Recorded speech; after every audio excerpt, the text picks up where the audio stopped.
अब महात्मा बुद्ध कौन था?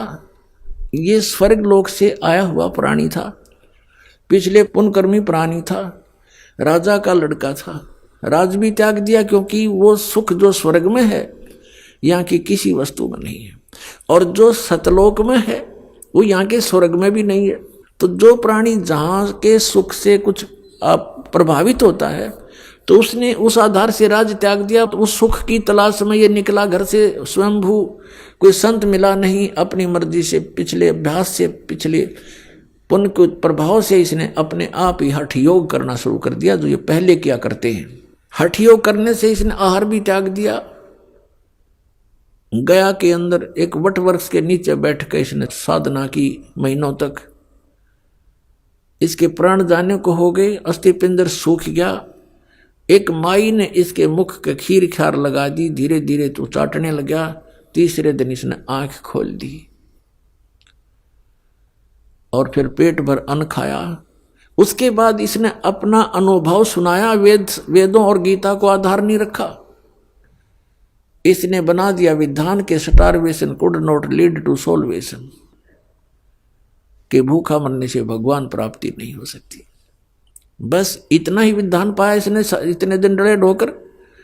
अंत में इसने फिर इसके वचनों में इतना प्रभाव था, बहुत से श्रद्धालु इसके अनुयायी बन गए, कई राजा लोग इसके अनुयायी बन गए। अहिंसा मत करो, किसी को दुख ना दो, ये नियम बना दिए। लेकिन जो नियम आत्म कल्याण का था उसके पास था नहीं। इनके वचनों से प्रभावित होकर लाखों व्यक्ति इनके साथ हो लिए, और उनके द्वारा बताई गई भक्ति विधि से आध्यात्मिक लाभ न होने से अब महात्मा बुद्ध के अनुयायियों ने यही मान लिया कि भगवान कहीं नहीं है। पूरा चीन नास्तिक हो गया। विश्व की आधी आबादी लगभग चीन के अंदर बताते हैं, और वो सारा नास्तिक, क्योंकि महात्मा बुद्ध का अनुयायी था। पूरा रूस नास्तिक। तो कहने का भाव ये है पुण्यात्माओं, अब काल का जहां भी दाव लगा इसने कसर नहीं छोड़ रखी। अरे देखना भगवान की लीला, अपनी प्यारी आत्माओं को कैसे ग्रहण करेगा। तो परमात्मा आकर के हमें याद दिलाते हैं कि तुम्हें जो मार्ग मिला है और जो तुम्हें ज्ञान प्राप्त हुआ है ये कोरा अज्ञान है, और जो साधना की विधि तुमने प्राप्त है ये मोक्षदायक नहीं है। अब ये बातें उस व्यक्ति को कोई कहे जो घर में सुख है, अच्छी कोई पोस्ट प्राप्त है, या कोई और व्यवसाय उसका अच्छा है, और उसको कोई ये कहे कि आप जो साधना कर रहे हो ये ठीक नहीं, तो वो कैसे माने?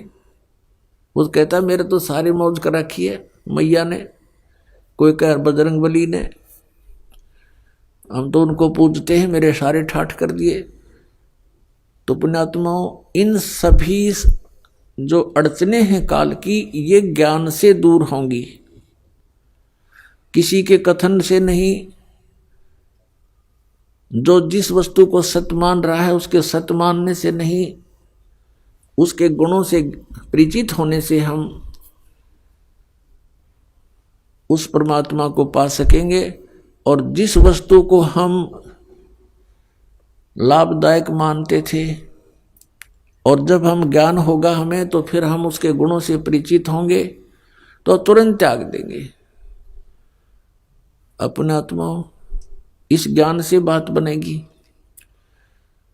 और वो ज्ञान परमेश्वर ने स्वयं आकर के हमें बताया है।